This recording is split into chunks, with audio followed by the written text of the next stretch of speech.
when I wore the prosthetics, వేసిన తర్వాత I couldn't open my mouth. I couldn't breathe properly. I couldn't move. It was paining like anything. I was drinking water with straw. ఇలాంటి character ఒక person చేస్తే ఏం చేస్తారో, ఎప్పుడూ photo, videos తీస్తే ఉంటారు కదా! నేను అది కూడా మర్చిపోయా. మన నేను డైరెక్టర్‌ని ఎక్స్‌పెక్టేషన్ ఫుల్‌ఫిల్ చేస్తున్నామా లేదా? నా మైండ్ ఫుల్ పర్ఫెక్ట్‌గా ఇదే చేస్తున్నారా లేదా ఉండేది. అన్న టెన్షన్ యాహ్! ఉంటుంది. Then I went to the spot.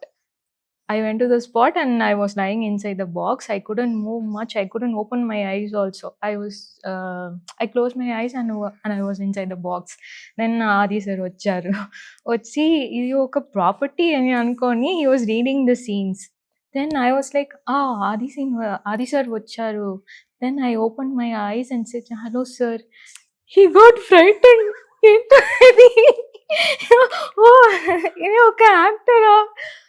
He got frightened. He couldn't come out of it for a while. Then Redden Kingsley sir came. He was also super frightened. Okay. Then they both motivated me so much. You are doing a lot. You have taken a risk. So this will turn up. It will do something good for you in future. He said. Then he called his assistant and he said, Adi sir, ఈ అమ్మాయిని బాగా చూసుకోండి.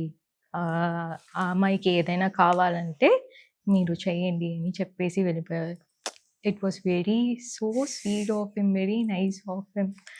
So in the set I was surrounded by men. I was the only girl and I was wearing the prosthetics and the dress also, it's not something fully covered. So ఇది వరకు visible అవుతది. So I was wearing a short seamless. But I didn't feel any kind of discomfort in the set.